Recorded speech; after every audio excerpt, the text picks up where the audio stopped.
Padamu Adonai, Adonai, hanya Kau Tuhan yang tidak berseru. Adonai, Adonai, yang letakkan berseru. Padamu Adonai, Adonai, hanya Kau Tuhan yang tidak berseru.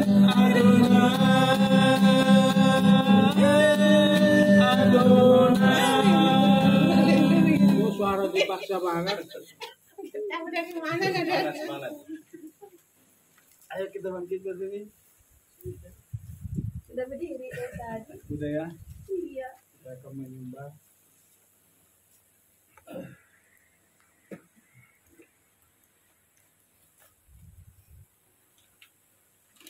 Penyembahan pada Tuhan Raja semesta alam, Yahweh Elohim Tsebaot. Bertuhan Yahweh, Alemora, Aduh Yahweh, Alemora,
diberkatilah namanya, mulia kerajaannya kekal selamanya. Amin. Kasihlah Yahweh Elohimmu dengan segenap hatimu, dengan segenap jiwamu, dengan segenap akal budimu, dan dengan segenap kekuatanmu. Haleluya. Amin. Kesehatan hati kita akan masuk daftar Elohim.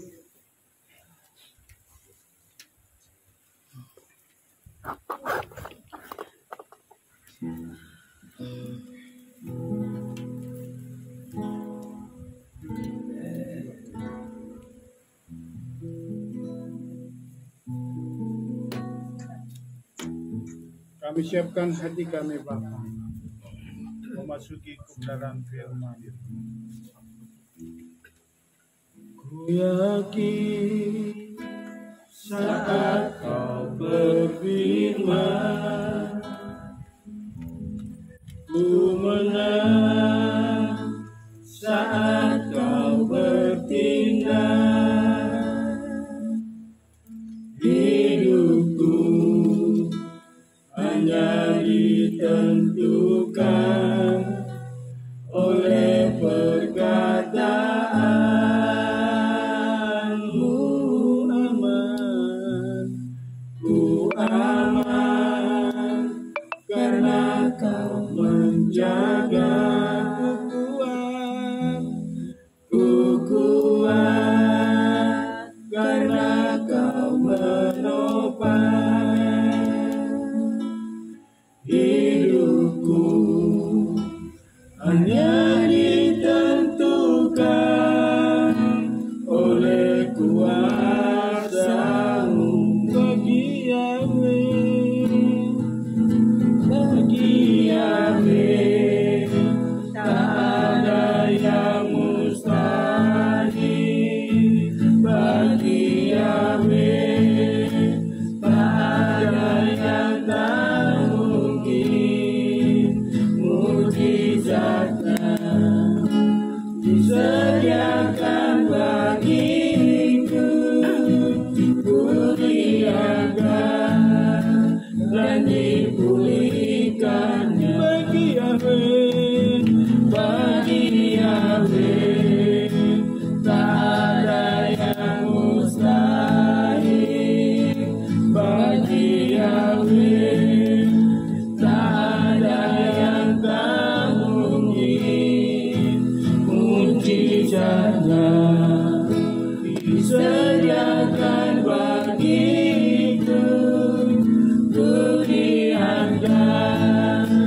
Masia dengan roh Yahweh Elohim yang memberi kekuatan kepada kami semua pada hari Sabat yang kudus ini. Kami ucap syukur Engkau telah mendatangkan kami berkumpul kembali di hari Sabat yang kudus ini. Kami telah memuji menyembah Engkau ya Tuhan. Kuduskan tahirkan kami semua yang ada di sini, bahkan yang berada di secara online yang beribadah pada hari Sabat ini. Kami mempersiapkan hati untuk menerima dapat Elohim. Engkau kuduskan sucikan kami semua yang ada di sini. Juga khusus mempelaimu Pak John Nainggolan. Engkau taburkan firman-Mu lewat perkataan mulutnya dia ya Tuhan. Biar Engkau sendiri yang berkata-kata sehingga kami semua dapat menerima firman-Mu dengan segenap hati kami. Terima kasih Bapa. Kami ucap syukur. Sama-sama kita katakan. Amin. Assalamualaikum. Puji Bapak Yahweh. Hari ini hari yang luar biasa. Amin.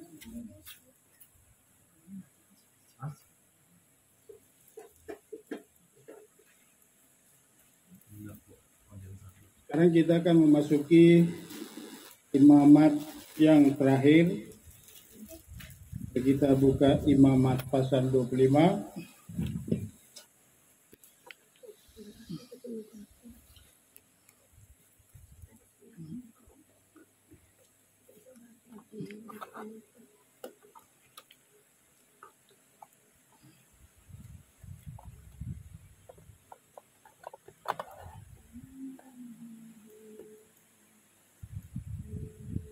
Sudah dapat, saya jemput Bapak Ibu semua, kita bangkit berdiri, kita baca bersama-sama Imamat 25 ayat 1 sampai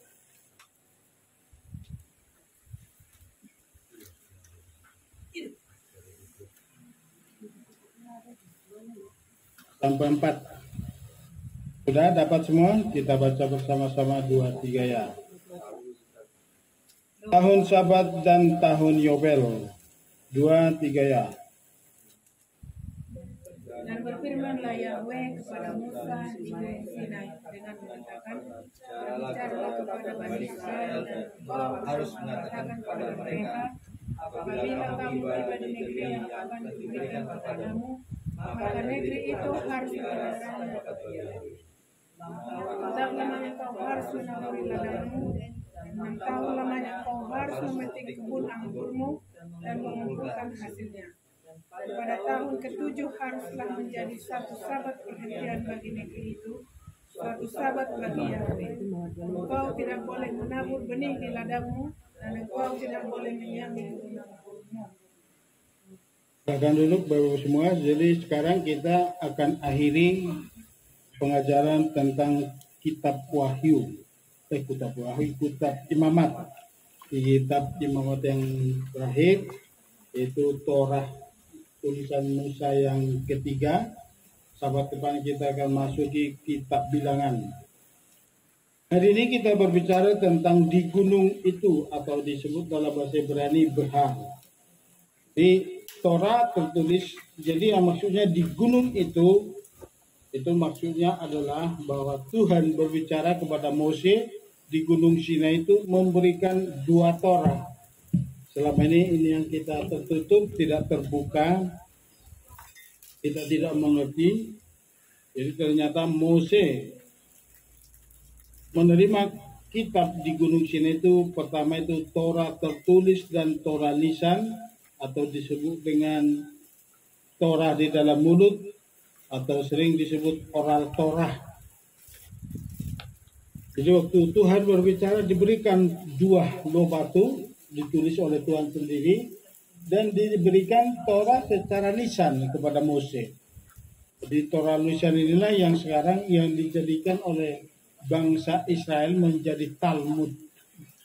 Ini kita pelajari hari ini sedikit tentang Talmud. Kenapa banyak orang menjadi anti Talmud? Karena banyak yang sudah sudah dirubah atau ditambah-tambahin oleh ahli-ahli Taurat. Maka saat ini sudah banyak versi tentang Talmud. Jadi tapi dari sini kita bisa mengerti mana yang asli Torah dari Sinai, yaitu Torah lisan atau oral Torah itu, mana yang bukan, nanti kita ketahui kita akan dapat pengajarannya di dalam pengajaran Torah Behar hari ini. Nah, apa itu Torah tertulis atau Torah lisan? Itu Torah tertulis adalah 5 kitab Mose, Kejadian, Keluaran, Imamat, Bilangan, dan Ulangan. Itulah Torah yang diberikan oleh Tuhan kepada Mose di Gunung Sinai, dan yang paling yaitu 2 loh batu. Itu yang paling terkenal selama ini. Baru yang kedua itu Torah lisan. Torah lisan itu oral Torah atau Torah di mulut, adalah rincian tentang pelaksanaan Torah yang diajarkan oleh Mose turun-temurun sampai abad kedua. Jadi sampai abad kedua itu masih terus berlanjut turun-temurun diajarkan kepada rabi-rabi. Tapi di akhir abad kedua itu salah satu rabi menulis Torah lisan ini menjadi Talmud, ya. Tapi kita bukan untuk belajar Talmud, tapi kita mengerti sejarahnya kapan kok jadi Talmud, kok jadi begini, itu yang perlu kita pelajari. Nah, contoh-contoh di sini, kenapa harus ada Torah lisan? Itu karena Tuhan memberikan Torah tidak utuh pada Mose. Ada hal-hal yang harus dijelaskan secara lisan. Itu perlu kita pelajari, ya. Salah satu, kuduskanlah hari Sabat. Jadi saya print, ya, itu kuduskan hari Sabat bagi bangsa Israel, baik Mesianik maupun Ortodok. Ini 39 jenis pekerjaan ini sangat sakral saat ini bagi bangsa Israel. Tapi makanya saya pernah belajar sama Rabbi Tobias Singer yang datang sini Ortodoks. Dia bilang begini, kalian tidak akan bisa sama seperti kami, khususnya menguduskan hari Sabat. Cukup kalian menghormati dan menghargai Sabat. Karena mereka sakral. Tadi saya kirim, ya, kalau mau dipetikkan, tapi kalau mau di print boleh. Kita baca satu. Masalah membawa. Ini di nomor pertama, ya. Kategori ini melibatkan membawa di tempat umum. Jadi membawa barang-barang di tempat umum itu tidak boleh. Ini bagi orang Yahudi, baik Ortodoks maupun Mesianik sampai saat ini dipelihara.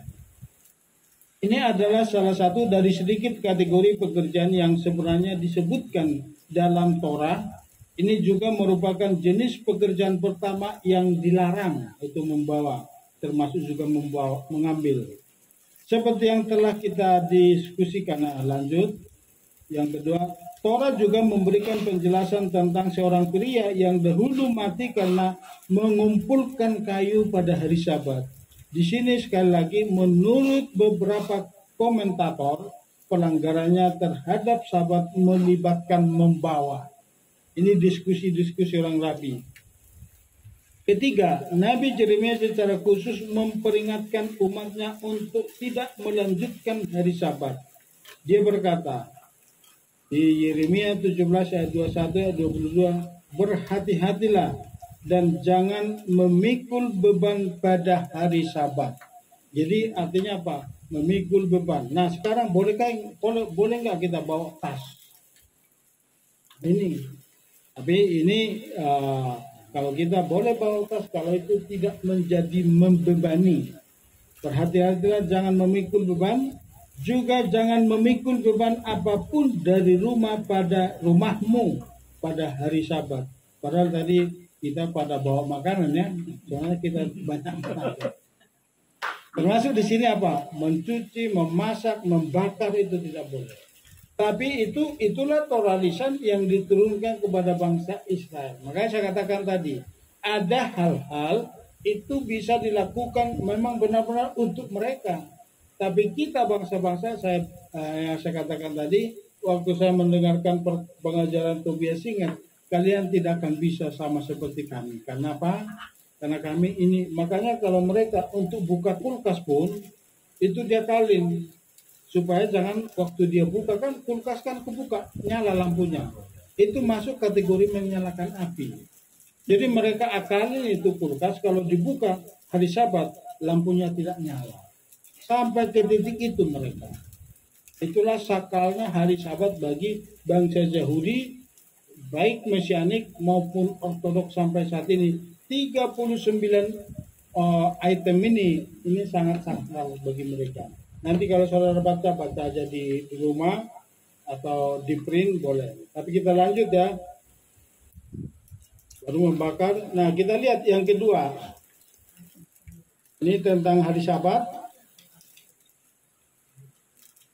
Yang kedua itu mengasihi sesama atau besasel.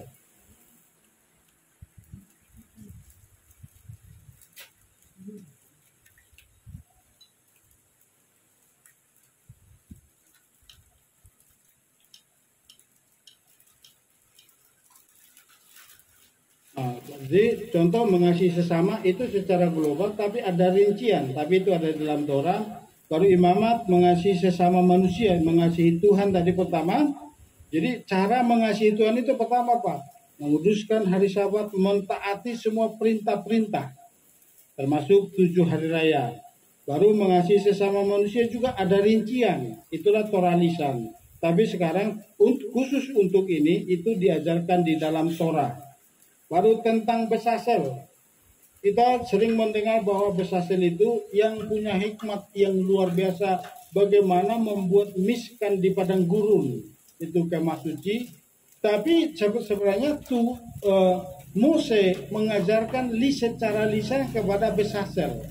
Kenapa? Karena hanya Mose yang melihat di alam roh bagaimana bentuk daripada miskan itu atau kemah suci dan perlengkapan-perlengkapannya yang akan dibuat. Mose mengajarkan secara lisan tapi tidak ditulis dalam Torah. Jadi hal-hal seperti inilah yang dibukukan menjadi Talmud oleh bangsa Israel. Nah, kita lanjut lagi tentang besasel, baru tentang mata ganti mata yang artinya adalah ganti rugi menurut putusan pengadilan. Ini yang sangat ditakuti oleh gereja. Mata ganti mata. Ini sampai sekarang itu yang mengatakan gereja mengatakan apa? Bahwa Torah itu kejam karena selalu berdasarkan dari sini. Padahal penerapan dari mata ganti mata ada secara khusus tapi saya nggak masukkan di sini. Ini ada di kitab Hakim-Hakim.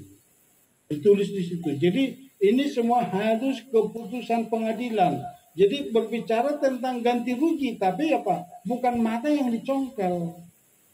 Ini pengertian di sini. Ini tapi apa? Dijelaskan secara lisan. Contoh begini, kalau kita tanya orang Israel awam tentang ini, dia tidak mengatakan mata ganti mata dicongkel matanya, enggak.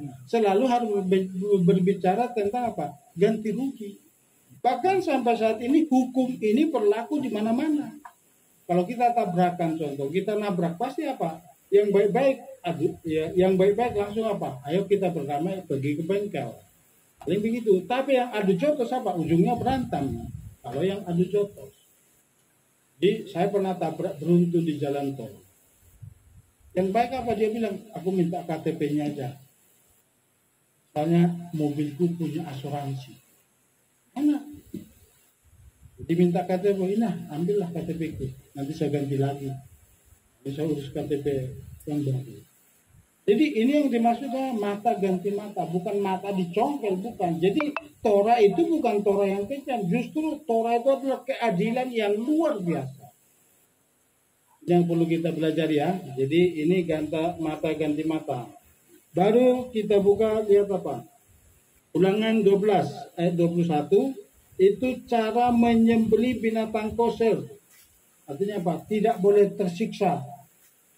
Jadi kayak di Manado itu, Makassar apa Manado? Kan di patok itu, begitu di apa ini, langsung ditebas, lepas. Tersiksa itu. Kadang lari kemana itu binatang, enggak langsung mati. Jadi itu sangat menentang Torah. Kalau di dalam Torah cara motong binatang itu sampai dia enggak terasa.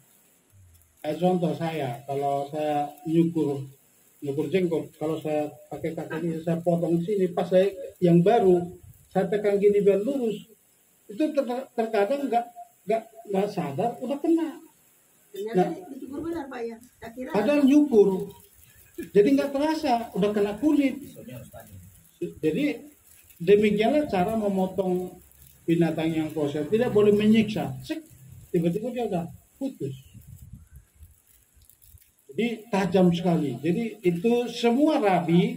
Di sini kita lihat deteksinya ya. Bagaimana kita mengerti? Nah, di sini Torah lisan mulai ditulis. Saya belajar di sini. Itu oleh Rabi Yehuda Hanasi. Itu pertama sekali menulis Torah. Torah lisan menjadi Talmud ditulis oleh Rabi Yehuda Hanasi yang mendapat saran dari Kaisar Roma. Kaisar Roma yaitu Aurelius namanya. Jadi mereka ini bersahabat. Sahabat teman kuliah atau teman sekolah. Saya belum begitu ikutin, tapi saya tahu nama ini, saya pelajari.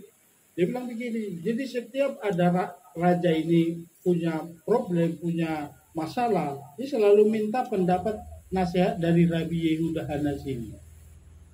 Hanya cerita di situ. Dari mana kamu dapat nasihat-nasihat seperti ini? Itu kami dari nenek moyang kami turun-temurun. Dan itu nggak ditulis.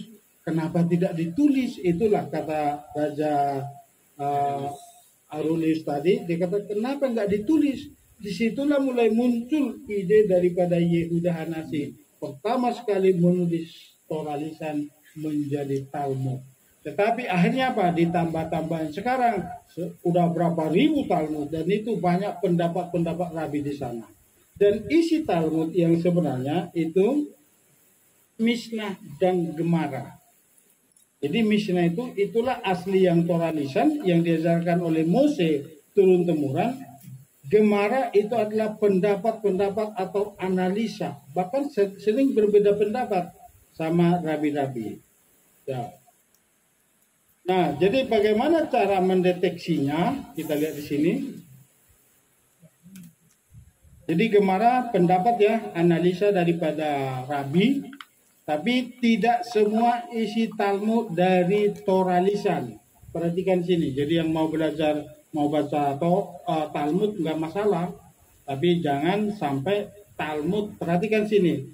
Talmud bukan tolak ukur kebenaran. Tetap harus kebenaran. Tapi kalau saudara mau belajar Talmud, tambah pengetahuan tidak ada masalah. Tapi tetap tolak ukur kebenaran adalah Torah. Perhatikan di sini. Jadi bukan itu menjadi acuan, itu yang ditentang oleh Yeshua HaMashiach. Mengabaikan Torah daripada adat istiadat. Nah, perhatikan di sini cara mendeteksi isi Talmud yang asli dari Mose, itu Torah lisan dari Mose. Kalau para rabi tidak ada perbedaan pendapat atau alias langsung sepakat semua. Itu asli Torah lisan yang turun dari Gunung Sinai yang diberikan kepada Mose dan Mose mengajarkan turun-temurun sampai Talmud ditulis. Itulah Torah lisan. Jadi kalau tidak ada perdebatan, tidak ada pertentangan di antara rabi, berarti itu Torah asli Torah lisan dari Mose. Contoh tadi memotong binatang kosher, itu semua rabi sepakat, termasuk mata ganti mata, semua rabi sepakat itu, tidak ada perdebatan di situ. Berarti itulah Torah lisan yang turun dari Sinai yang diajarkan oleh Mose. Jadi kalau ada yang mau belajar baca-baca Talmud, nanti bisa kita deteksi. Oh berarti ini bukan asli. Kalau ini asli dari Mose turun-temurun sampai Talmud ditulis. Dapat ditangkap ya? Berarti di luar itu berarti tidak murni dari Torah lisan.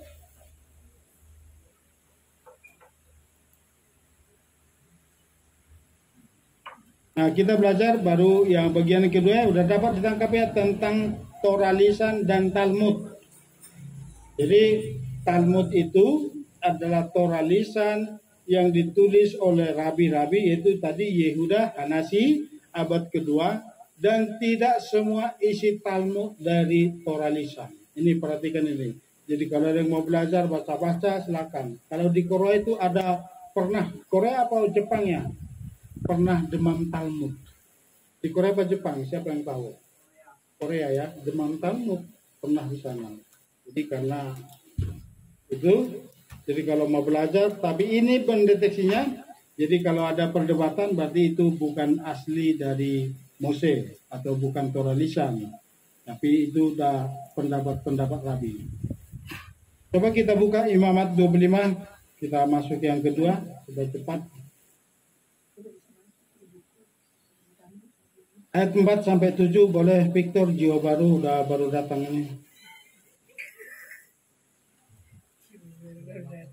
Dari Manado nggak bawa oleh gimana? Ada 3 amat ini Victor. Nggak bawa kaca. Imamat 25. 25 ayat 4 sampai 7.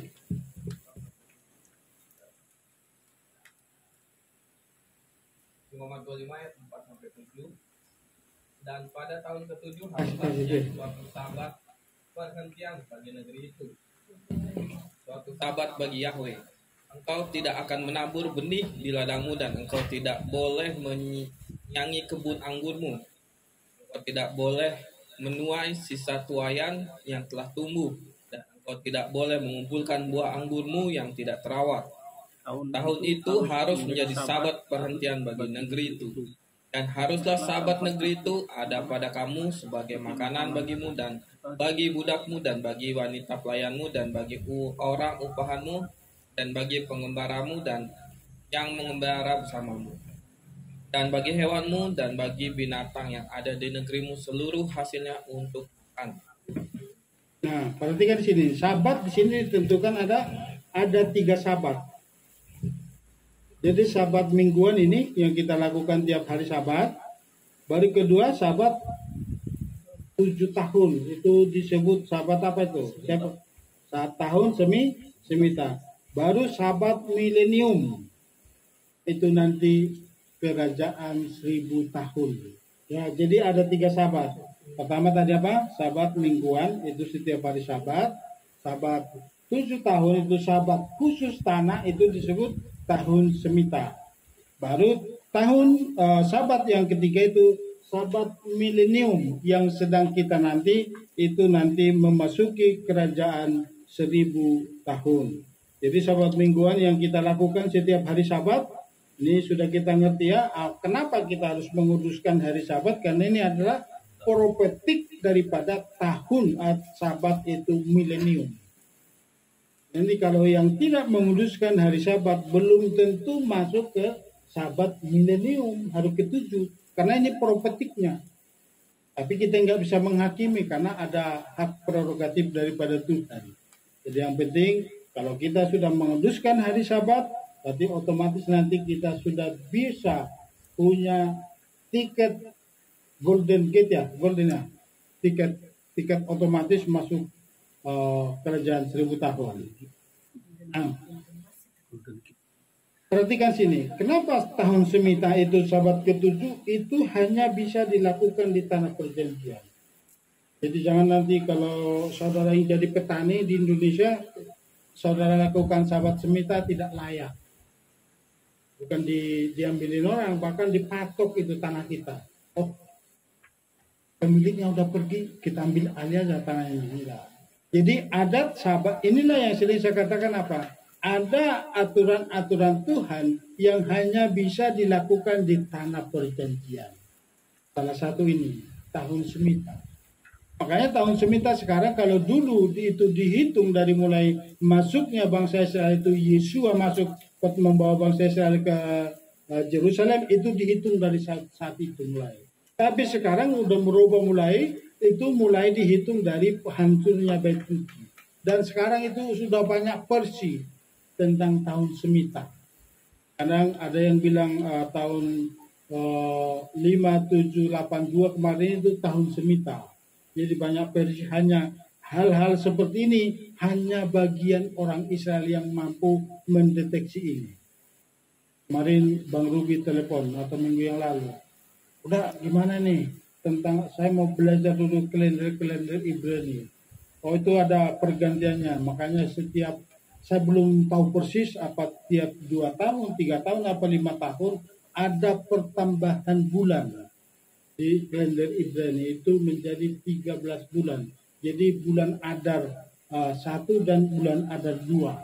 Jadi akhir tahun itu ada pertambahan bulan. Makanya selalu itu rahasia mereka. Kita bangsa-bangsa tidak mampu masuk ke situ. Karena apa? 7 hari raya harus selalu tepat sesuai dengan musim. Saya belum pelajari, tapi saya sudah lihat tahun lalu itu 13 bulan. Tahun ini 12. Apa itu setiga? Saya belum ikuti tentang belajar kalender. Apa itu tiap 3 tahun? Apa per 5 tahun, saya kurang dapat situ. Belum tahu persis pengajarannya. Tapi tahun lalu itu 13 bulan Adar. Adar itu 2 bulan, jadi 13. Jadi itu untuk menyesuaikan. Kalau diikutin terus, nanti kita seperti saudara kita sebelah. Hari rayanya mundur. Kalau kita enggak, tetap itu di hari raya sesuai dengan musim-musim panen. Kenapa? Hari raya itu berkaitan dengan panen. Jadi makanya Pesak itu, Paskah itu selalu antara Nisan. Itu selalu di bulan Nisan. Kalau di Indonesia itu selalu bisa awal Maret, bisa sampai awal April, sampai pertengahan April, selalu di situ. Dan itu tidak bisa kenapa? Itu tadi yang saya katakan, karena ini berkaitan dengan panen. Jadi Paskah itu panen jelai, nanti Sapuot itu panen gandum, panen besar. Nanti tanggal 26 kita merayakan hari raya panen gandum Sapuot. Dapat ditangkap sampai sini ya. Jadi tahun Semitaat, kenapa dikatakan, kenapa harus ada sabak tanah? Siapa yang bisa kasih gambaran? Kenapa harus diadakan sabak tanah? Kenapa itu hanya terjadi di tanah perjanjian? Bisa kamu tanggap itu, Victor? Soalnya udah ketemu suhu kan, harus banyak pengetahuannya. Apa? Salah satu apa? Tuhan sangat punya kedaulatan penuh atas tanah perjanjian. Jadi siapa yang mengklaim hidup di tanah perjanjian, hukum-hukum Tuhan berlaku atasnya. Termasuk yang sekarang ini, yang mengklaim dan Yerusalem negaranya, yang sekarang berperang kan, itu nanti mereka akan berlaku seperti itu. Kenapa? Mereka menduduki Yerusalem. Nanti saat Tuhan datang menjadi hakim, mereka akan terbuang. Kenapa? Mereka tidak melakukan hukum-hukum Sabat. Jadi siapa yang mengakui tanahnya tanah perjanjian, itu nanti hukum Tuhan akan digenapi atas mereka. Jadinya apa? Tuhan punya kedaulatan penuh atas tanah perjanjian, itu makanya Tuhan atur tanah itu. Nah, lihat sini, umat harus punya prinsip. Jadi kalau kita diberikan aturan, kita harus punya prinsip. Yang penting percaya aja. Kita ikutin aja dulu. Jangan kita sekarang ini contohlah, kita tidak diperintahkan menguduskan tanah. Tapi kita diperintahkan apa? Menguduskan hari Sabat. Lihat sini, bangsa Israel diperintahkan menguduskan Sabat tanah. Selama 490 tahun, bangsa Israel menduduki tanah perjanjian, menikmati berkat-berkat yang luar biasa. Akhirnya apa dilakukan mereka? Mereka dibuang ke Babel 50 tahun. Salah satu dasar mereka dibuang ke Babel itu gara-gara tahun Semita ini tidak dikuduskan. Tidak menguduskan Sabat tanah. Nah, coba tarik sini. Coba perhatikan.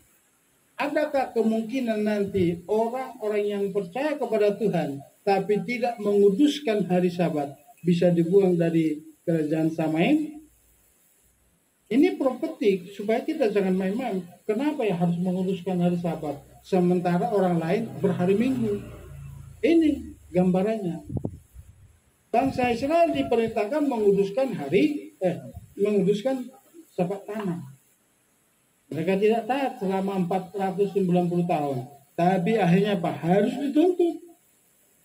dibuang ke Babel selama 50 tahun. Nah, menjadi pertanyaan, adakah sekarang kita orang percaya diperintahkan menguduskan hari Sabat bagi orang-orang yang melalaikan hari Sabat dibuang dari Samain?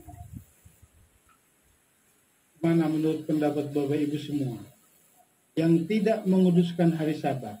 Apakah dengan dengan gayanya nanti gaya masing-masing masuk kerajaan Samain, atau memang ada hukuman? Bagaimana menurut Bapak Ibu semua? Karena itu perintah. Jadi kita harus tarik. Kenapa Bang Sesal? Ya. Ya kan harus semua, harus komplit. Berarti kayak perumpamaan yang diundang raja di kerajaan terus nggak pakai baju pesta gitu. Dilempar kan? Tapi dia bisa masuk ke kerajaan. Itu diskusi kita sama Pak Alek. Aku belum dapat Pak Alek jawabannya gitu. Yang tentang yang tidak berbaju pesta itu, dari mana jalannya dia masuk? Itu undangannya. Jadi bisa terbuang. Kenapa? Sabat. Tadi saya katakan apa? Sabat itu profetik Sabat milenium. Itu hari ke-7. Karena satu harinya Tuhan adalah 1000 tahun di bumi. Nah, nanti pada hari ke-7 tahun milenium itu di kerajaan 1000 tahun, kita semua yang sudah menguduskan hari Sabat sudah pasti masuk ke sana. Nah, yang menjadi pertanyaan, mungkinkah ada kemungkinan nanti orang-orang yang percaya tapi tidak menguduskan hari Sabat dibuang dari sana? Kalau saya berkata sangat mungkin. Karena Tuhan itu adil. Kenapa bangsa Israel dijadikan contoh atau patron tolak ukur kebenaran? Salah satu tadi apa? Sabat tanah. Mereka abaikan, langsung dibuang. Dituntut, ini kan tanah saya, tanah spesial, jangan kamu abaikan. Hari ke-7 harus istirahat. Nah, hanya mereka dibuang. Jadi kita bersyukur bahwa hari ini kita sudah menguruskan hari Sabat. Jadi kalau kita contoh perhatikan sini, kalau kita disuruh Tuhan melakukan Torah, lakukan saja. Turutin, pasti selalu ada maksud di balik itu. Salah satu contoh, Tuhan ngasih waktu 24 jam. Kita bekerja mulai pagi sampai malam. Dan ada waktu istirahat siang. Tetapi ada yang melakukan jam istirahat tidur itu melakukan pekerjaan. Otomatis apa? Lama-kelamaan nanti dia menentang hukum alam, pasti ujung-ujungnya jatuh sakit. Itu hukum alam, waktu 24 jam. Jadi bangsa Israel tadinya apa? Disuruh pemerintah melakukan Sabat tanah, tapi tidak taat, hanya apa? Mereka dibuang. Coba buka 2 Tawari 36 ayat 20 sampai 21. Bagaimana bangsa Israel dibuang. Renungkan firman ini. Saya bacakan aja buat Bapak Ibu semua. Dan ia membawa ke pembuangan semua orang yang tersisa dari pedang ke Babel, dan mereka menjadi budak baginya serta bagi anak-anaknya sampai pemerintahan kerajaan Persia. Sebagai penggenapan firman Yahweh melalui mulut Yeremia, sampai tanah itu telah mengenyam sabatnya, karena sepanjang masa keterpencilannya dia telah memelihara Sabat hingga genap 70 tahun. Jadi 70 tahun bangsa Israel dibuang itu akibat melalaikan Sabat tanah. Coba dibaca Matius 11 ayat 29 sampai 30. Kenapa kita harus melakukan Torah? Matius 11 ayat 29 sampai 30. Ayat 30. Pikullah kuku atasmu dan belajarlah dariku, sebab aku lemah lembut dan rendah hati. Dan kamu akan mendapatkan kelegaan bagi jiwamu, karena kuku itu nyaman dan bebanku itu ringan. Jadi ada kuk kerajaan.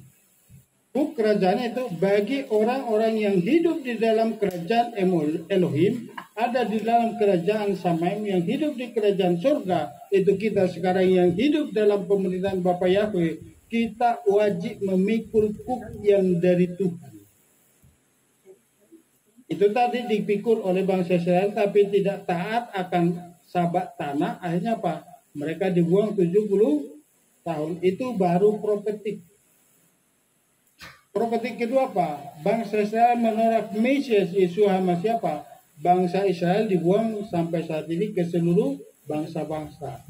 Dan lihat, setelah sabat tanah itu dipulihkan, setelah seturut dengan firman, baru bangsa Israel kembali ke tanah Kanaan. Nah sekarang, bangsa Israel dibuang di antara bangsa-bangsa. Tapi Tuhan sudah menentukan waktu yang tepat. Kapan bangsa Israel kembali? Bangsa Israel semua harus kembali ke tanah perjanjian. Bangsa Israel kembali ke Taurat, percaya kepada Mesias. Nanti disitulah kita akan menjadi satu dengan bangsa Israel. Nah sekarang, kenapa kita sekarang harus memikul kuk kerajaan? Karena Yesus HaMashiach memberikan jaminan apa? Pikullah kuk yang daripadaku, itu enak dan ringan, dan bebanmu pun ringan. Jadi kalau kita melakukan Torah dengan tuntunan kuasa Roh Kudus, itu sangat enak. Tidak ada yang bisa dipaksakan. Karena itu kuk yang dari Tuhan. Artinya apa? Kuk kerajaan. Aturan Torah adalah kuk kerajaan yang harus dijalankan. Karena kita adalah anggota kerajaan dan kita perlu menyangkal diri. Jadi kalau sekarang menjadi pertanyaan, apakah saudara dan saya anggota kerajaan surga? Iya. Ya, berarti kita harus melakukan aturan surga. Kalau tidak, jangan dilakukan. Tapi kalau ya, lakukanlah dengan baik. Lukas 9 ayat 23. Coba Nike.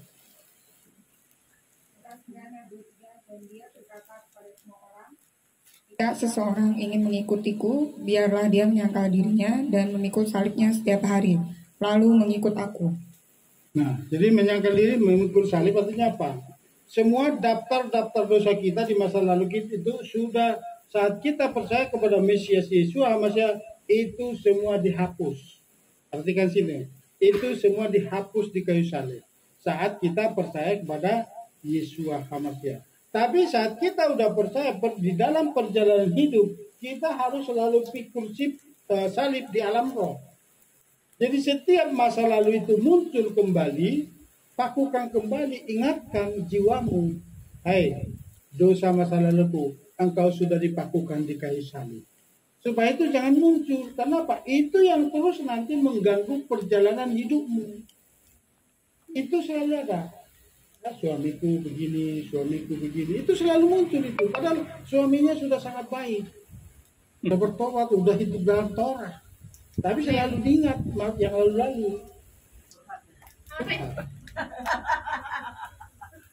Jadi makanya kita harus selalu pikul salib untuk menyangkal diri. Karena apa? Si musuh selalu mendakwa, selalu didakwa. Nanti Bu Vera langsung saya tambahkan, menyembah Bapak Yahweh, kamu kan begini-begini. Selalu itu datang. Selalu diingatkan. Jadi nanti kalau Bu Vera mengalami seperti itu, ingat engkau sudah disalibkan. Engkau sudah dihapus. Engkau tidak ada lagi dalam jiwaku. Keluar dari sini. Langsung aja perkatakan di alam. Jadi makanya selalu pikul salib. Itulah kuk. Kenapa? Isi salib itu adalah 10 Torah. 10 dua loh batu itu yang jadi salib.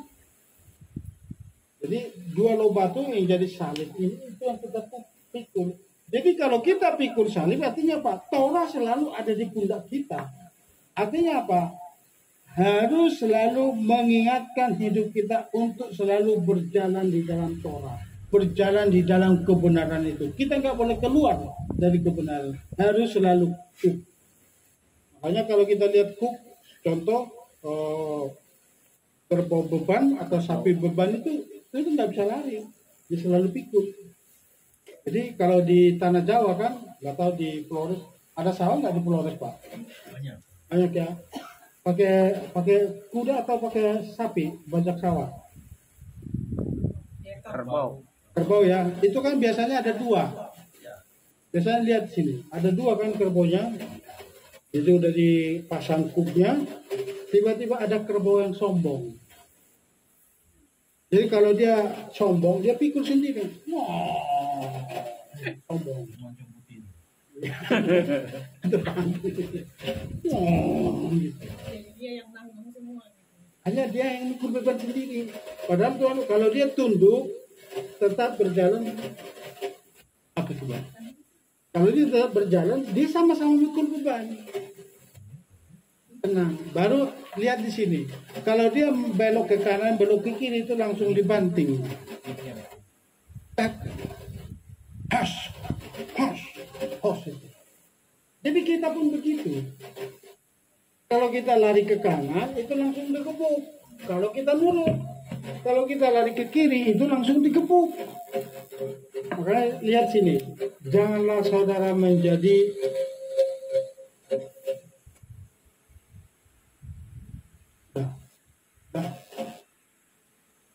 janganlah menjadi yang sombong seperti sapi tadi. Nah, Begini yang dia mikir sendiri. Kita harus selalu apa? Merendahkan diri di hadapan Bapa. Kalau kita tunduk sujud di hadapan Bapa, Bapa yang memikul beban ini. Dapat tangkap? Kita selalu harus tunduk kepada Bapa. Otomatis apa? Kalau kita merunduk, ini yang mikul beban Bapak. Makanya dia selalu ada di sisi kita. Dia selalu memegang tangan kanan kita. Kenapa dikatakan memegang tangan kanan? Karena kita selalu bersama dengan Tuhan. Apanya bro? Ini ya. Ganti bro. Tes. sinyal mati.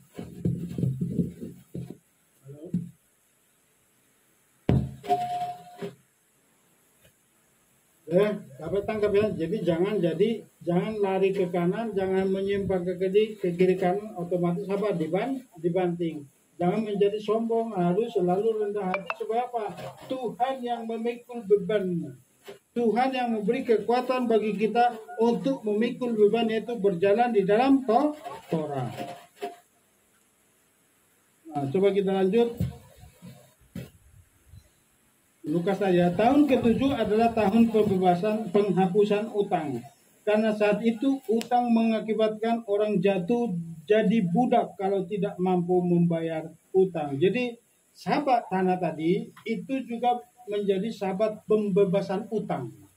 Jadi makanya di bangsa saya setiap tahun ke-7 itu harus ada pembebasan utang. Jadi tahun ke-6 cuman nggak ada hitungannya kalau kita mau lakukan begitu. Jangan nanti disalahgunakan. Pada tahun ke-6 itu minjam semua. Tahun ke-7 itu banyak yang melakukan seperti itu di Israel. Jadi makanya itu dibubarkan. Sekarang itu tidak berlaku lagi karena apa? Tidak ada lagi yang tinggal di tanah Israel, itu hanya tahun semita tidak digenapi lagi. Itu ya. Jadi pembebasan utang. Lalu coba kita lihat dulu Ulangan 15.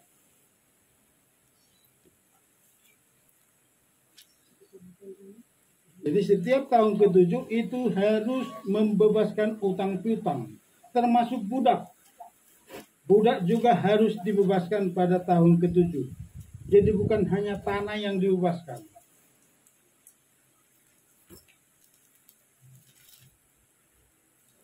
Ulangan 15 ayat 1 sampai 3.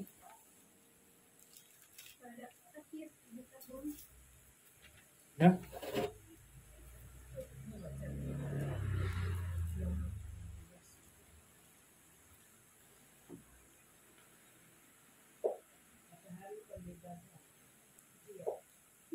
Ulangan 15 ayat 1 sampai 3.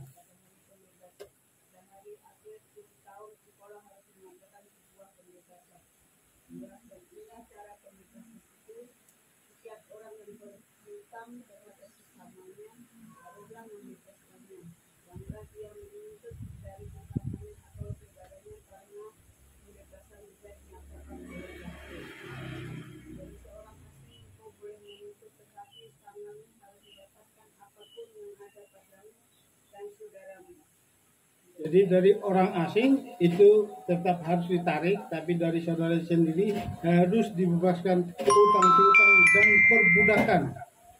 Jadi budak juga harus dilepaskan ya. Nah, kita lanjut. Paulus mengumpamakan penghapusan utang ini tentang pengampunan dosa, karena pengertian budak adalah dosa, jatuh dalam dosa. Jadi makanya Paulus mengambil suatu perumpamaan ini tentang penghapusan dosa. Coba dibaca di Kolose 2 ayat 13 sampai 14. Coba diganti Pak. Yuk. Mic-nya kali. Iya, bagus. Dan kamu yang mati dalam kesalahan-kesalahan dan dalam ketidakbersunatan dagingmu telah Dia hidupkan bersama dengannya dengan mengampunkan seluruh pelanggaran itu kepadamu, sesudah menghapuskan dari diri kita catatan utang dalam ketentuan-ketentuan yang berlawanan dengan kita, dan Dia sudah menyingkirkannya dari antara kita dengan memakukan pada salib. Jadi Paulus mengambil aturan pembebasan utang dari tahun semiteni. Jadi setiap kita yang sudah percaya kepada Bapa Yahweh, semua dosa-dosa kita dihapuskan, dibebaskan dari masa-masa lalu kita. Untuk itu jangan lagi melakukan dosa dalam perjalanan hidup kita setelah kita bertobat. Karena waktu kita bertobat, dosa-dosa kita dihapus, dan setelah perjalanan kalau kita melakukan dosa lagi harus sungguh-sungguh minta ampun. Amin. Jadi ini yang perlu kita lakukan. Sesudah menghapuskan dari diri kita catatan utang dalam ketentuan-ketentuan yang berlawanan dengan kita, dan Dia sudah menyingkirkannya dari antara kita dengan memakukannya di kayu salib. Itu tadi ya. Jadi kita sudah dipaku. Jadi ingat, selalu kalau ada dosa masa lalu muncul, langsung ingatkan, hei dosa masa laluku, engkau sudah dipakukan di kayu salib. Engkau tidak boleh ambil bagian lagi dalam kehidupanku. Amin. Jadi tahun ke-7 adalah tahun pembebasan utang dan budak, tetapi ada budak, perhatikan sini, ada budak yang tidak mau dibebaskan. Jadi budak abadi. Ini tidak perlu kita contoh. Nanti kalau kita sudah dibebaskan, harus mengambil sungguh-sungguh bebas. Kenapa? Kenapa budak ini tidak mau dibebaskan? Kenapa? Dia merasa senang pada tuannya. Jadi padahal budak adalah gambaran daripada dosa. Jadi kalau kita sudah dibebaskan dari dosa, jangan mau lagi diperbudak oleh dosa-dosa masa lalu. Harus bebas dan merdeka. Dan langsung katakan bahwa di kayu salib dosa-dosa kita sudah dipakukan. Coba lihat Keluaran 21 bagaimana budak yang tidak mau dibebaskan. Langsung ikutin aja, itu udah diketik di situ. Keluaran 21 ayat 5 sampai 6. Dan jika budak itu dengan sungguh-sungguh berkata, aku mencintai Tuanku, istriku dan anak-anakku lelaki, aku tidak mau keluar di merdeka. Jadi ada budak yang tidak mau dibebaskan. Akhirnya apa? Jadi kalau budak yang tidak mau dibebaskan, tuannya harus membawa ke pintu gerbang dan itu ditindik telinganya. Jadi yang telinganya ditindik, kalau di Alkitab itu lambang apa? Budak abadi. Jadi kalau kita pakai anting, di sini aja, di hidung aja, gini. Tapi jadi aneh kan? Jadi harus mengerti kebenaran.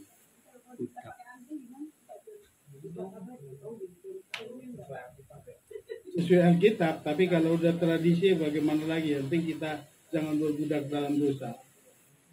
Makanya perhatikan ini, maka tuannya harus membawa dia menghadap kepada Elohim. Lalu Tuhan itu membawanya ke pintu atau ke gardu jaga, dan tuannya itu harus menindik telinganya dengan sebuah penindik, dan dia harus melayani tuannya selama-lamanya. Jangan mau melayani tuan dosamu selama-lamanya. Harus tetap ingatkan di alam roh bahwa dosa masa lalu kita sudah dihapus. Amin. Coba buka Roma 6 ayat 18. Kenapa kita sudah dimerdekakan?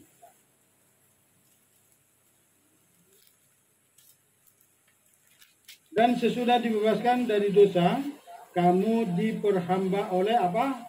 Kebenaran. Jangan lagi mau diperhamba dengan dosa, harus benar-benar memperhambakan diri kepada kebenaran. Orang ketiga, tahun Yobel. Imamat 25 ayat 8 sampai 10, coba dibaca.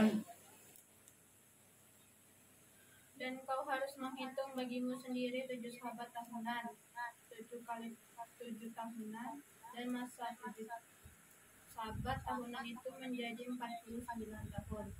Dan pada bulan ke-7, pada tanggal 10 bulan itu, haruslah engkau memperdengarkan sangkakala tanda peringatan. Pada hari penebusan itu haruslah kamu memperdengarkan sangkakala di seluruh negerimu. Dan kamu harus mengharuskan tahun itu tahun ke-50. Dan kamu harus memaklumkan kebebasan di negeri itu bagi seluruh penduduknya. Itu harus menjadi yobel bagimu, dan kamu harus mengembalikan setiap orang kepada miliknya, dan kamu harus mengembalikan seorang kepada kaumnya. Harus mengembalikan kepada kaumnya. Jadi perhatikan sini, nanti ini supaya berkaitan tadi tahun ke-7 budak dibebaskan. Tapi tahun ke-7 ada budak yang tidak mau dibebaskan. Perhatikan sini. Tetapi di tahun Yobel, mau tidak mau semua budak harus dibebaskan. Tidak ada yang boleh minta pilihan pada tahun Yobel. Jadi tahun Yobel itu adalah salah satu perayaan keagamaan dalam tradisi secara sederhana, itu berkaitan dengan tahun ke-50, dan tradisi ini sering dikaitkan bersama dengan tahun Yom Kippur. Ini sering dilakukan saat Yom Kippur. Secara etimologi, asal kata Yobel tidak diketahui dengan pasti. Kata ini diduga berasal dari kata Ibrani yaitu Yovel, yang bisa berarti domba jantan atau tanduk domba jantan. Makanya di tahun Yobel selalu meniup, perhatikan sini, bukan sopar yang seperti ini, tapi sekarang sudah dicampur. Selalu harus domba jantan, sopar tanduk domba jantan. Karena itu apalagi di tahun Yobel selalu meniup, termasuk yang ditiup oleh Yosua waktu mengelilingi tembok Jericho, itu pakai tanduk domba, bukan yang panjang begini. Ini baru sekarang ini muncul. Kalau dulu selalu tanduk domba jantan, itu yang dipakai oleh bangsa Israel. Dapat ditangkap ya? Tahun Yobel juga dikaitkan dengan kedatangan Yesus HaMasyiach yang pertama, yang membebaskan bangsa Israel secara individu. Jadi waktu tahun Yobel itu Tuhan datang, jadi itu dikaitkan juga kedatangan Yesua, itu adalah tahun Yobel, itu membebaskan bangsa Israel secara individu, bukan sebagai bangsa. Perhatikan ini, bukan Yesua datang waktu pertama, itu Yesua bin Yusuf itu datang bukan membebaskan bangsa Israel sebagai bangsa, belum, baru secara pribadi. Siapa yang mau percaya itu bebas. Tapi nanti dia akan datang kembali pada Yobel yang kedua, itu yang terakhir, itu membebaskan. Dia akan datang Yobel kepada bangsa Israel. Saat itu nanti kita yang bangsa-bangsa yang setelah menggabungkan diri kepada Israel akan ikut dibebaskan dan dimasukkan ke dalam kerajaan yang sesungguhnya, itu di kerajaan 1000 tahun. Amin. Jadi ini tahun Yobel ya, itu pada tahun ke-7.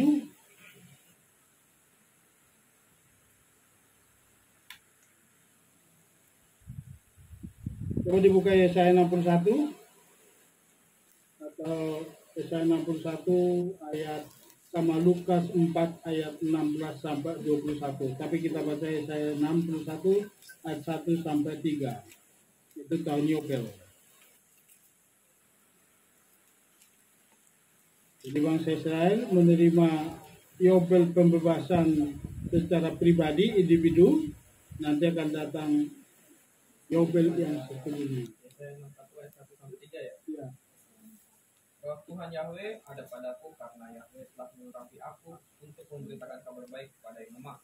Dia mengutus aku untuk membalut hati yang terluka, untuk memberitakan tahun pembebasan kepada para tawanan dan kebebasan bagi orang-orang yang terbelenggu, untuk memberitakan tahun rahmat Yahweh dan hari pembalasan Elohim kita, untuk menghibur semua yang berduka, untuk mengangkat mereka yang berduka di Sion, untuk memberi mereka kemuliaan sebagai ganti debu, minyak sukacita sebagai ganti duka cita, jubah pujian sebagai ganti semangat yang sudah, sehingga dia akan disebut pohon-pohon kebenaran, tanaman Yahweh untuk membuatnya dimuliakan.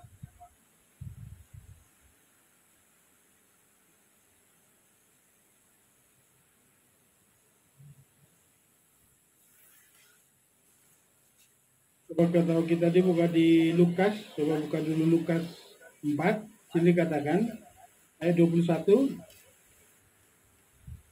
Dapat saya baca. Lalu ia memulai mengajar mereka katanya. Jadi Yesua waktu mengajar di Bait Suci umur 12 tahun dia ngambil kitab Yesaya. Sini katakan pada hari ini genaplah nas ini sewaktu kamu mendengarnya. Jadi waktu kedatangan Yesus masih itu Yopel, itu pembebasan bagi semua orang yang percaya, dan orang yang percaya melalui bangsa Israel itu para rabi memberitakan pembebasan rahmat Tuhan kepada bangsa-bangsa secara individu. Jadi bukan massal. Jadi waktu kedatangan Yesus masih yang pertama datang secara pribadi. Jadi siapa yang datang ya bebas. Tapi sekarang pun bangsa Israel memberitakannya kepada bangsa-bangsa yang percaya secara individu. Makanya kita pribadi lepas pribadi. Bukan datang kepada bangsa Indonesia, enggak. Kepada orang-orang Indonesia, yang orang-orang yang ada di Indonesia bukan sebagai bangsa, bukan utuh, tapi secara pribadi yang tinggal di Indonesia. Itulah sekarang. Tapi nanti kedatangan Yesus masih yang kedua akan datang, itu akan mengumpulkan seluruh Israel. Yobel kepada seluruh Israel, dan kita bangsa-bangsa yang menggabungkan diri akan dibebaskan juga bersama dengan umat pilihannya. Amin. Untuk memberitakan tahun rahmat Yahweh dan hari pembalasan Elohim kita, untuk menghibur semua yang berduka, untuk mengangkat mereka dari Sion. Amin. Jadi nanti Yeshua HaMashiach datang mengangkat Israel dari Sion, dan kita akan dibawa ke Sion yang baru. Roma 8 ayat 1 dan 2.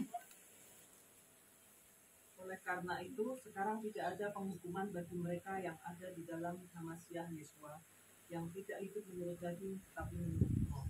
Sebab hukum roh kehidupan di dalam HaMashiach Yeshua telah membebaskan aku dari hukum dosa dan maut. Jadi, kalau kita sekarang hidup di dalam Yeshua, tidak ada lagi penghukuman. Kalau di situ Paulus mengatakan yang hidup menurut roh, tapi kalau menurut daging ya tetap akan jatuh bangun. Tadi yang saya katakan ilustrasinya apa? Jangan kita menjadi apa yang sombong, kita mikul beban sendiri, orang lain jadi enak-enak. Yang lembu tadi kan lembu bajak, naik jangka itu. Jadi mikul beban sendiri. Jadi mari kita pikul beban. Sebab kedatangan Yesus masih tadi dikatakan apa? Mengangkat mereka yang berduka dari Sion, untuk memberikan mereka kemuliaan sebagai ganti debu, minyak sebagai sukacita sebagai ganti duka cita, jubah pujian sebagai ganti semangat yang pudar, sehingga dia akan disebut pohon-pohon kebenaran, taman Yahweh, untuk membuatnya dimuliakan. Amin. Jadi kita semuanya sudah merdeka. Jadi kedatangan Mesias Yesus HaMashiach yang kedua kalinya adalah Yobel bagi bangsa Israel dan seluruh bangsa-bangsa dan bangsa-bangsa yang sudah percaya kepada Mesias. Jadi seluruh bangsa nanti akan datang, tapi yang ikut pembebasan itu adalah yang percaya kepada Yesus. Bukan semua, tapi nanti akan datang. Yang apa? Ada yang dihakimi, ada yang diangkat seperti kita ini untuk apa? Memasuki kerajaan 1000 tahun damai. Amin. Wahyu 20 ayat 1 sampai 10, Yesaya 65. Sini katakan saya baca sedikit Wahyu 20 ayat 7 sampai 8. Dan bila mana masa 1000 tahun telah digenapi, setan akan dibebaskan dari penjaranya. Dan dia akan keluar untuk menyesatkan bangsa-bangsa di keempat penjuru dunia, Gog dan Magog, untuk mengumpulkan mereka ke dalam peperangan yang jumlahnya seperti pasir di laut. Jadi nanti akan di kerajaan 1000 tahun artinya apa? Ada penghakiman dan ada pembebasan bagi yang percaya kepada Mesias Yeshua HaMashiach. Pembebasan di Tani Yobel tadi sudah kita sebutkan di atas, tidak bisa memilih, harus dibebaskan dari perbudakan dan harta miliknya semua dikembalikan seperti budak tadi. Jadi budak tadi apa? Yang 7 tahun itu dia bisa, kalau senang sama tuannya dia bisa memilih. Dan kita pun saat ini di zaman apa? Kita bisa memilih mau ikut Tuhan atau mau ikut daging. Kalau engkau hidup dalam roh, pasti kamu enak memikul salib. Tapi kalau engkau hidup dalam daging, pasti beban demi beban kehidupan akan muncul di setiap langkah hidup kita. Inilah sekarang. Karena Yeshua HaMashiach datang memberikan kebebasan, itu Yobel, bagi semua orang dan bagi semua yang percaya kepadanya. Tapi Tuhan memberikan kehendak bebas, free will bagi kita semua. Saya mengatakan, pilihlah hidup di dalam roh.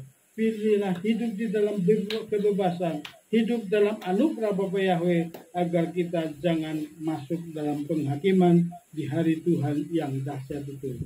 Puji Bapa Yahweh, Bapa Yahweh memberkati kita semua. Amin. Ya. Nggak ikut. Jadi sama kayak bangsa Israel. Setiap bangsa Israel yang sudah percaya kepada Yeshua, itu mereka ya tidak lagi dalam penghakiman itu. Bahkan bangsa Israel dari ceritanya yang waktu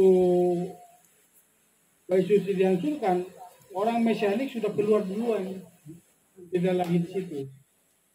Jadi itu pun nanti saat Gog dan Magog, perang Gog dan Magog pun nanti kita tidak ada lagi di situ karena kita sudah dibebaskan. Amin. Pilihlah tetap setia. Ya, silakan dulu.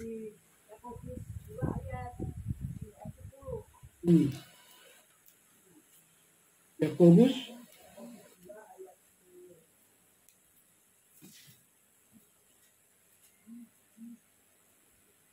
apa isinya itu? Yakobus 2 ayat 10. Siapa saja yang ingin memelihara seluruh Torah, tetapi tersandung dalam salah satunya, dia telah menjadi bersalah terhadap seluruhnya. Jadi ini, jadi kalau kita melakukan Torah, tapi salah melakukan satu, makanya tepat tuntutan untuk kita hidup dalam Torah itu sempurna. Tapi nanti kalau kita melanggar satu hukum Torah, bukan kita menjadi binasa juga, tetap kita ada. Tapi kalau dulu itu diperhitungkan kesalahan itu untuk kesalahan, jadi gabung untuk semua. Salah satu ya bisa jadi kena hukum. Tetapi bukan kalau di akhir zaman kita yang percaya, kalau kita melanggar Torah, bukan lagi kita binasa, tapi kita harus cepat minta ampun. Makanya diadakan korban. Korban kita sekarang apa? Mengakui dan minta ampun sama Tuhan. Jadi ini pengertian dikatakan di sini. Kita lihat dari judul ya. Jangan memandang muka. Nah, perhatikan sini. Tetapi jika kamu memandang muka, ayat 9, kamu berbuat dosa dan oleh hukum itu menjadi nyata bahwa kamu melakukan pelanggaran. Sebab barang siapa menuruti seluruh hukum itu, tetapi mengabaikan satu bagian daripadanya, ia bersalah terhadap seluruhnya. Sebab ia yang mengatakan jangan berzina, ia mengatakan juga jangan membunuh. Jadi jika kamu tidak berzina tetapi membunuh, maka kamu juga pelanggar hukum juga. Artinya apa? Harus tuntutan di sini kita harus sempurna. Satu, kita kuduskan Sabat, kita kudus banget, tapi yang lain kita abaikan, termasuk makanan contoh. Ya tetap kita berdosa di hadapan di mata Bapa Yahweh. Kita udah kudus banget ini, menguruskan hari Sabat. Sudah taat banget. Bahkan sampai kita taati yang 39 ini, tetap kita hitungannya berdosa di mata Tuhan kalau kita melanggar hukum-hukum yang lain. Itu maksudnya. Bukan, tapi tetap nanti di penghakiman itu ada anugerah. Ada sisi baik yang akan Tuhan lihat dari kita. Ketaatan kita ke hukum yang lain itu bisa jadi dasar kita nanti dapat anugerah itu mengikut Tuhan, itu masuk ke dalam zaman. Contoh begini, karena sampai saat ini tidak ada yang sempurna. Apakah kita semua masuk binasa? Contoh di Mesianik lah sekarang. Ada yang panggil Yahweh, ada yang panggil Hasem, ada yang panggil Yahshua, ada yang panggil Yesua. Ada yang menguduskan hari Sabat, yang ada yang menguduskan hari Minggu. Nah, sekarang, tapi semuanya hatinya sudah tertuju kepada Bapa Yahweh. Menurut Ibu Sri, apakah nanti yang tidak menyembah nama Yahweh, yang masih manggil nama Adonai Hasem, itu mana yang masuk? Pakai Adonai Hasem atau pakai Yahweh? Menurut Ibu mana? Ya, Yahweh. Tapi kalau dalam tata ibadah yang panggil Adonai, itu mereka sangat taat Sabat. Itu mereka erep Sabat. Kita sekarang yang panggil nama Yahweh belum taat banget Sabat ini. Nanti kita Sabat biasa aja. Kalau mereka erep sampai hadana. Jadi ketaatan, mereka lebih taat melakukan Sabat daripada kita. Jadi selalu ada sisi baik, selalu ada sisi negatif. Jadi itu yang dimaksud di sini. Kamu jangan memandang muka. Kalau kamu memandang muka, itu sudah dihitung apa? Melakukan dosa yang lain. Karena percuma kita melakukan Torah, tapi ada dalam sifat kita itu apa? Memandang muka. Itu nggak boleh. Harus benar-benar tuntutan Torah, makanya Yesus masih mengatakan apa? Hendaklah kamu sempurna sama seperti Bapakmu adalah sempurna. Bisa ditangkap Bu. Mungkin ada yang masih ngasih gambaran tentang yang ini. Ada yang lain Pak Alek tentang sebab barang siapa menuruti seluruh hukum itu tetapi mengabaikan satu bagian daripadanya, ia bersalah terhadap seluruhnya. Artinya apa? Seluruhnya itu apa? Pemegang hukum itu adalah Bapa Yahweh. Jadi kalau kita, Tuhan bilang apa? Contohlah, tadi kita belajar apa? Sabat tanah. Bangsa Israel saat itu sangat taat akan Sabat. Tapi Sabat tanah tetap harus diperhitungkan juga. Karena mereka tidak taat, ya dibuang juga. Jadi sekarang pun kita tuntutannya kenapa? Kenapa di akhir zaman kita diberikan rohnya? Supaya kita dimampukan, dikuatkan mentaati firman itu, Torah ini. Jadi bukan lagi, makanya dikatakan bukan lagi kekuatan kita. Kalau mereka dulu apa? Hasil usahanya. Belum ada Roh Kudus. Hanya Roh Kudus turun pada nabi-nabi, orang-orang tertentu. Tapi apa? Mereka dituntut seperti itu. Satu hukum. Makanya pembuangan ke Babel 70 tahun apa? Hukum Sabat tanah. Padahal di hukum yang lain mereka sangat taat. Ini maksudnya. Jadi satu hukum wajib kita lakukan semuanya. Jadi nggak ada yang perlu diabaikan. Semua wajib kita lakukan. Tapi kalau kita belum mampu, kita bertobat dan berusaha untuk melakukannya. Bisa ada ini Bu jawabannya? Puas atau kurang? Jadi yang satu harus kita lakukan. Sekalipun kita sempurna dalam melakukan yang lain, tapi ada hal-hal yang lain kita abaikan, tetap kita bersalah di mata Tuhan. Orang Bulim itu gimana? Kan kita nggak bisa sempurna kalau orang Yahudi kan? Iya, makanya tadi dikatakan, saya bilang kita cukup menghormati Sabat, cukup menghormati, dan juga yang lain, termasuk kalau kita sudah bisa makan kosher, ya tetap pertahankan makan kosher. Nanti kita akan belajar, saya ada ide kalau nanti suatu saat kita akan adakan sidul sedikit-sedikit supaya kita menuju kesempurnaan sama dengan orang Yahudi. Karena kita belum belajar sidul, tapi wajib kita tahu sidul. Tapi bukan pola kita, pola sidul bukan. Tetap ada pujian penyembah. Harus kita belajar dengan sendiri. Jadi banyak hal. Contoh, makanya dikatakan di sindiran itu apa? Oh, yang lain kamu lakukan, tapi yang ini jangan diabaikan. Yang ini kamu lakukan, ini. Perpuluhan dari ini kamu lakukan, tapi ini kamu abaikan.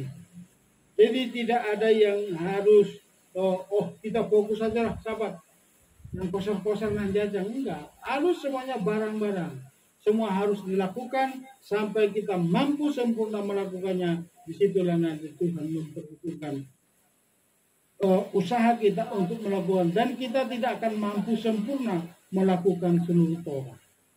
Tapi di saat kita mulai ada niat, ada usaha untuk berjalan dalam Torah, itulah yang Tuhan lihat. Bukan kesempurnaan kita. Contoh Cornelius, dia belum sempurna melakukan Torah, tapi Tuhan telah berhitungkan. Dan diutuslah ke sana Pak Petrus. Petrus ke sana langsung disempurnakan semuanya. Jadi kita pun nanti akan diutus Roh Kudus pada kita untuk kita semakin disempurnakan melakukan Torah. Amin. Tuhan memberkati kita semua. Mari kita akhiri pada kita. Ya Pak Yo, doakan persembahan. Bukan doa persembahan ya, mendoakan persembahan. Langsung ke sini Pak.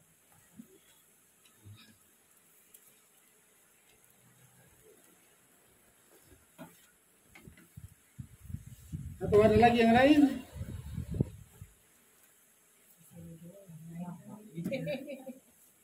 Habis ini aja kita mau sharing. Ntar habis.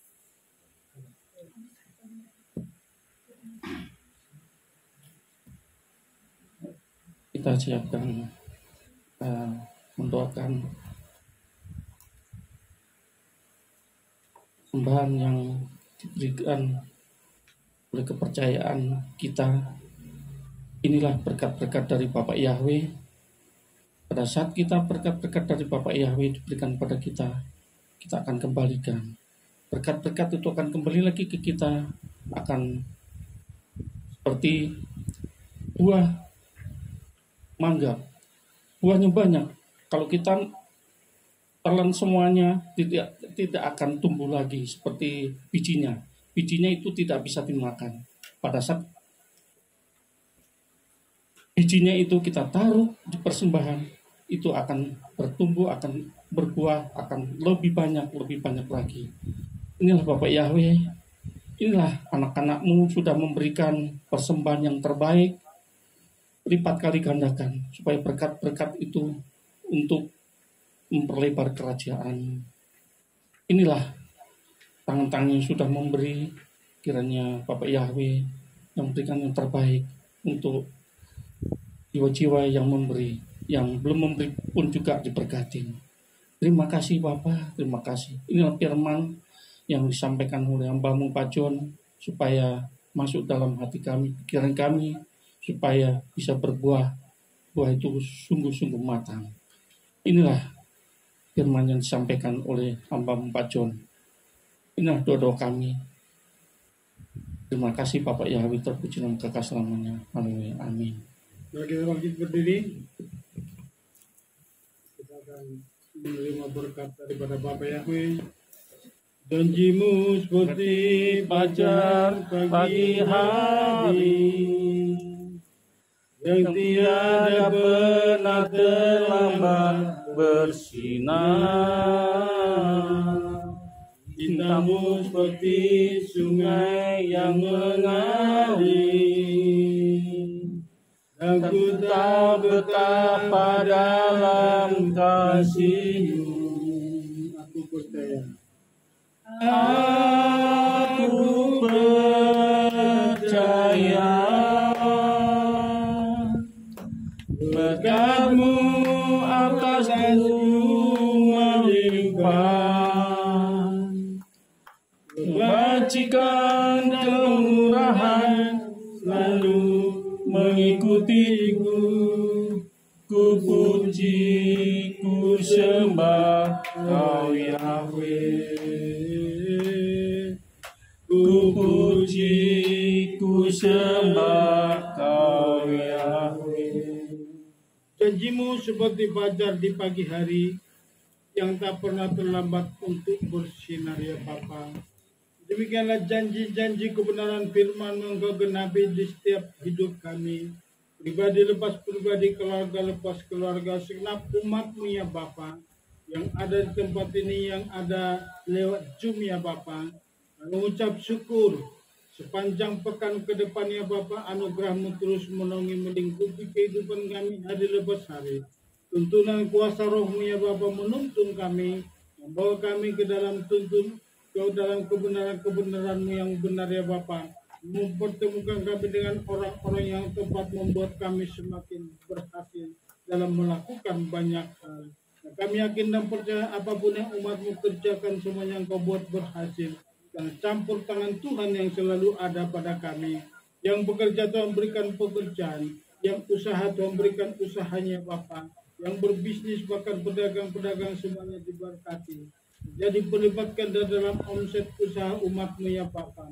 Bahkan pekerjaan-pekerjaan yang baru, bahkan terbuka patok-patok usaha yang baru, melebar ke timur, utara, barat, dan selatan ya Bapa. Bahkan anak-anak kami yang sedang dipendidikan, Engkaulah Yahweh Jireh bagi kami, yang mencukupkan segala kebutuhan anak-anak kami Bapa, yang memasuki SD, SMP, SMA, bahkan di perguruan tinggi. Tuhan jamah Tuhan berkati.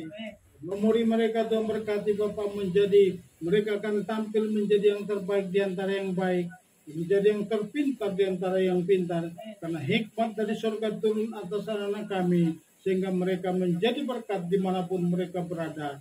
Terima kasih Bapa, turunlah pengurapan-Mu atas setiap umat-Mu hari ini. Pengurapan dari Tuhan Kudus memberi sumber kekuatan bagi kami. Terima kasih Bapa, terpuji-pujilah Engkau kekal selama-lamanya.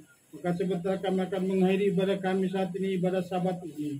Terima kasih sempurna pujian penyembah kami, ibadah kami menjadi ibadah yang berkenan di hadapan-Mu. Bahkan ibadah kami sungguh-sungguh menjadi dupa yang harum di hadapan-Mu, menyenangkan hati-Mu di hari Sabat ini Bapa. Maka sebentar Bapa, kami akan melanjutkan dalam peneguhan pernikahan pembaharuan ya Bapa. Kami mengucap syukur anugerah-Mu, semuanya ini adalah rencana-Mu. Inilah agenda-Mu Bapa, inilah waktu yang Kau tetapkan bagi anak-Mu Pak Alex, Ibu Pipin, Pak Yohanes sama Bu Purnika, Pak Winarto sama Bu Ferai Bapa. Apa yang hamba-Mu sudah terima di masa lalu, di 10 tahun yang lalu Bapa, hamba-Mu diberkati pembaharuan, dan hamba-Mu rasakan ya Bapa sesuatu yang baru, yang luar biasa terjadi dalam kehidupan rumah tangga kami, sehingga Engkau membawa kami ke dalam apa yang sudah Engkau tetapkan bagi ini, hari ini Bapa. Dan juga anak-Mu ini Bapa, ketiga anak-Mu ini Bapa mempelai-Mu hari ini, suami istri segenap hidup rumah tangganya akan sudah terjadi perubahan restorasi yang luar biasa ya Bapa. Bahkan berkat-berkat yang luar biasa Engkau curahkan bagi mereka. Terjadi pemulihan ya Bapa. Terima kasih Bapa, kami ucap syukur dan mengalir kepada anak-anak dan cucu Bapa, generasi-generasi. Terima kasih Bapa, terpuji-pujilah Engkau. Kami minta pengurapan dari Tuhan Kudus mengurapi tempat ini, menguduskan tempat ini Bapa, sehingga saat kami melakukan ritual nantinya Bapa, kekudusan dari Tuhan Kudus-Mu, oh kuasa Roh-Mu ya Bapa, dan para malaikat-Mu yang terus mengambil alih acara ini. Terima kasih Bapa, sebentar kami akan mengakhiri ibadah Sabat kami. Umat-Mu yang akan pulang, bila mereka pulang dengan membawa berkat anugerah yang luar biasa. Dan umat-Mu ya Bapa, sungguh-sungguh Engkau pelihara sepanjang pekan ke depan ya Bapa. Kalau Yahweh Jireh, kalau ya El Shaddai, yang selalu mencukupkan segala keperluan kami. Hamba-hamba-Mu ya Pak, umat-Mu yang di luar sana ya Bapak, yang lewat Zoom. Anak-Mu Pak, Bu Pipi, anak-Mu Bu Ulin ya Bapak, yang ada di Cipayung. Anak-Mu Bu Esther, Paul, Huar ya Bapak, yang ada di Kalimantan. Paul yang ada di Pulau Rasia Bapak, kami serahkan ke dalam tangan-Mu. Kami mengucap syukur berkat anugerah-Mu turun atas seluruh kehidupan mereka. Apapun yang mereka rindukan, Bapak, kami minta kepada-Mu, Engkaulah yang menggenapinya. Terima kasih Bapak, turunlah pengurapan-Mu atas hamba-Mu saat ini. Melepaskan berkat kesempurnaan ini, diberkatilah hamba-Mu yang melepaskan berkat kesempurnaan ini, diberkatilah umat-Mu yang menerima berkat kesempurnaan ini. Mari umat Tuhan pulanglah dengan damai sejahtera. Angkatlah kedua tangan-Mu, arahkanlah hatimu kepada Bapa. Terimalah berkat daripada Bapa. Leparekai Yahweh praise mereka. Amin. Eni rasa. Yairi Yahweh panap eleka pikuneka. Amin. Eni rasa. Isa Yahweh panap eleka piasem leka salom. Amin. Eni rasa. Yahweh memberkati engkau dan melindungi engkau. Amin. Yahweh menyinari engkau dengan wajahnya dan memberi engkau kasih karunia. Amin. Yahweh menghadapkan wajahnya kepadamu dan memberi engkau damai sejahtera. Amin. Diberkatilah engkau di kota dan diberkatilah engkau di ladang. Amin. Diberkatilah buah kandunganmu, hasil bumimu dan hasil ternakmu, Amin. yakni anak lembu sapimu dan kandungan kambing dombamu. Diberkatilah bakulmu dan tempat adonanmu. Diberkatilah engkau pada waktu masuk dan diberkatilah engkau pada waktu keluar. Tuhan akan memerintahkan berkat ke atasmu di dalam lumbungmu dan di dalam segala usahamu. Ia akan memberkati engkau di negeri yang diberikan kepadamu oleh Yahweh Elohimmu. Tuhan akan menetapkan engkau sebagai umatnya yang kudus, seperti yang dijanjikannya dengan sumpah kepadamu, jika engkau berpegang pada perintah Yahweh Elohimmu dan hidup menurut jalan yang ditunjukkannya kepadamu. Maka segala bangsa di bumi akan melihat bahwa nama Yahweh telah disebut atasmu dan mereka akan takut kepadamu. Basem Adonai, Yeshua HaMashiach, Yahweh Sebaot. Haleluya, mari kita sama-sama katakan amin. Sabat Shalom. Shalom. Panasnya sama-sama juga.